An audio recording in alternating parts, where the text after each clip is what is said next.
Marseille, qui avait besoin de points pour creuser l'écart avec Lille et Monaco, n'a pas su trouver le moyen de l'emporter face à une surprenante et jeune équipe strasbourgeoise. Salut ami footeux, j'espère que tu vas bien. Bon, on se souvient du match aller face à cette équipe de Strasbourg, cette équipe qui exerce un pressing intense et constant du début jusqu'à la fin du match. Ils nous ont un peu refait la même, les Strasbourgeois, tout à l'heure face à Marseille. Donc dans ce match, on n'a pas su l'emporter. On a fini sur un match nul. Dès le début du match, ça n'a pas été très convaincant côté marseillais. À la 16e minute, Balerdi jouera un peu avec le feu. Alors face à Emega, Balerdi et Emega ce soir, ça a été un peu un match dans le match. Balerdi qui joue avec le feu à l'entrée de la surface, qui verra sa relance contrée par Emega. Le ballon passe tout juste à côté des buts de l'OM. Rouli qui n'était pas bien axé dans sa cage, verra ce ballon passer juste à côté de ses poteaux, heureusement pour Marseille. Voilà, on voit que Strasbourg n'est pas venu à Marseille pour faire de la figuration. Voilà, ils exercent un pressing intense et constant, comme je te l'ai dit, comme au match aller. On aurait dû s'en souvenir. Voilà, les hommes de Rossignol ont cette qualité-là. C'est une équipe très jeune, une équipe de 23 ans à peu près de moyenne d'âge, mais qui a de sacrés atouts qui finiront selon moi très bien classés à la fin du championnat. Donc voilà, l'OM, 4 minutes plus tard, après cette bourde qui aurait pu avoir de lourdes conséquences pour Marseille, cette bourde de Balerdi, l'OM, 4 minutes plus tard, se verra encaisser un premier but. Bon, le seul, heureusement, mais bon, un premier but qui aurait pu pour moi être évité.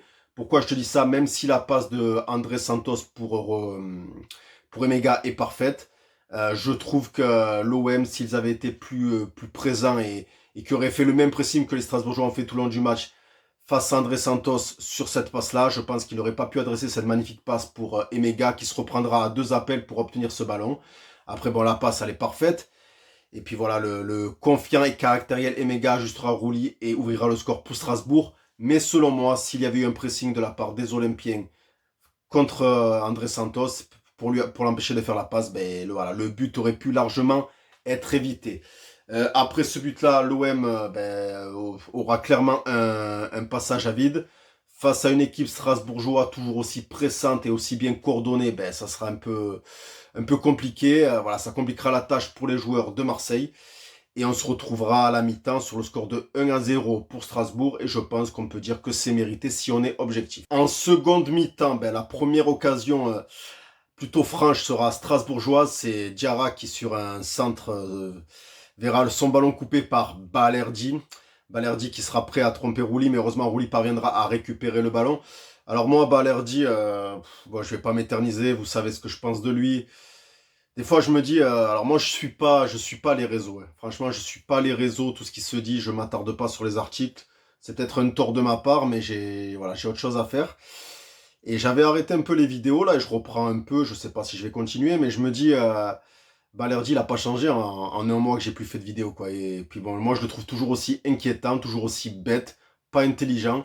Je le trouve vraiment pas si fort que ça. Et je le trouve assez con même, j'ai envie de dire. Voilà. Donc après, j'entends comme dit, j'ai beaucoup entendu qu'on m'a dit il est bon, voilà, laissez du temps. Il a des qualités, je dis pas qu'il a pas de qualité, mais je trouve que franchement, Balerdi, c'est pas le meilleur défenseur qu'on puisse avoir pour une équipe comme Marseille. Moi qui suis le foot depuis 35 ans, qui suis l'Olympique de Marseille depuis 35 ans, je peux te dire que tous les défenseurs centrales que j'ai vu à l'OM, Balerdi, je pense que tu mets même pas dans les 20 premiers. Voilà, donc t'as qu'à regarder la liste des défenseurs qui sont passés par Marseille ces 35 dernières années. Alors moi, j'ai pas regardé, je te fais ça un peu au pifomètre de mémoire un petit peu. Je suis même pas sûr qu'il est dans les 20 meilleurs défenseurs centraux de l'OM dans ces 35 dernières années. Moi, Balerdi, je trouve qu'on en fait un peu trop parce que j'ai encore vu ce match-là ce soir. Je l'ai trouvé vraiment mauvais, quoi. Je l'ai trouvé vraiment mauvais et tellement bête. Mais tellement bête à... Et voilà, bon bref. Je vais pas m'attarder sur lui parce qu'à chaque fois que je dis ça, finalement je m'attarde sur lui tellement ça me paraît gros que ce joueur n'est pas au niveau, quoi. Voilà. Bref, bon, passons. Donc, Balerdi, heureusement, ne trompera pas son propre gardien, ne trompera pas Rouli. L'OM est légèrement plus dominateur en ce début de seconde période, mais toujours un peu trop brouillon pour moi pour inquiéter Strasbourg. Une triple occasion viendra à la 65e minute pour Marseille. Alors, Enrique qui trouvera le poteau. Le ballon sera repris par Rowe. Et là, c'est le gardien Petrovic, je sais plus comment il s'appelle, le gardien de Strasbourg, qui sauvera son équipe. Repris une troisième fois par Greenwood. Et là, cette fois, c'est un défenseur qui empêchera le ballon de rentrer. Occasion chaude pour les Marseillais. Dommage pour eux, dommage pour nous. Mais on en restera toujours à 1-0 pour Strasbourg. Heureusement, 3 minutes plus tard, l'excellent, le très surprenant jeune Robinho Vaz. Quelle pépite ce joueur. Je pense que voilà, on tient un très grand talent sous les couleurs marseillaises. Mais Robinho Vaz qui a fait beaucoup de bien, beaucoup plus que Neil Maupay qui l'a remplacé quelques minutes avant. Robinho Vaz obtiendra un penalty. Et le meilleur buteur de l'OM cette saison, j'ai nommé Greenwood, transformera encore une fois son penalty et permettra à l'OM d'égaliser. 5 minutes plus tard, une occasion pour Strasbourg et c'est l'excellent Nanasi qui va lancer en profondeur Emega au duel avec Balerdi. Un nouveau duel remporté par Emega. Donc décidément, comme je te le dis, Balerdi, enfin bref, voilà quoi. Bon, Emega qui remporte le duel, qui se retrouve face à Rouli et on a eu chaud encore une fois. Il trouvera le poteau gauche sur un plat du pied placé, il trouvera le poteau gauche de Rouli. Ça aurait pu faire 2-1 pour Strasbourg. Alors Strasbourg a très bien joué le coup sur la pelouse du Vélodrome. Ils auraient pu créer l'exploit, les Strasbourgeois. Voilà, c'est une équipe qui joue, ça change. Moi, d'un côté, ça me fait plaisir. Bon, heureusement, ils n'ont pas gagné parce que là, j'aurais été bien dégoûté. Mais je dis, moi, d'un côté, ça me fait plaisir qu'il y ait des équipes qui jouent. Voilà, moi, je l'ai vu. Je le vois avec Lille, je le vois avec Strasbourg. Je le vois aussi avec Brest. Voilà, ces équipes-là. Notre Ligue 1 n'est pas si dégueulasse qu'on peut le dire parfois. Donc voilà, ça aurait pu faire voilà, mouche pour Strasbourg. Heureusement, ça l'a pas fait. On est à la 73e minute, une dernière occasion franche pour Marseille, j'ai envie de dire. Alors c'est l'occasion qui, à mon avis, va faire beaucoup parler, je pense, dans les 2-3 prochains jours.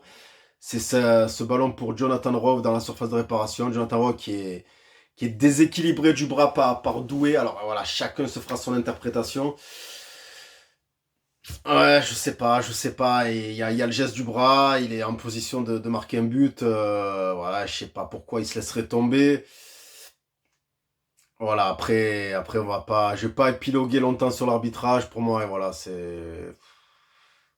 c'est l'histoire de la vie de Marseille, c'est l'histoire de la vie de l'OM en Ligue 1. Donc, je sais pas. J'ai envie de dire, mais j'ai pas envie de dire aussi. Bah, pour moi, il y a penalty. Voilà, pour moi, il y a penalty. Mais bon, chacun se fera son opinion. Voilà, il y a le geste du bras, il est déséquilibré. Voilà, est-ce que l'arbitre n'a pas voulu siffler un second penalty parce que peut-être que dans sa tête, si ça aurait fait trop, je sais pas. Chacun se fera son avis, voilà.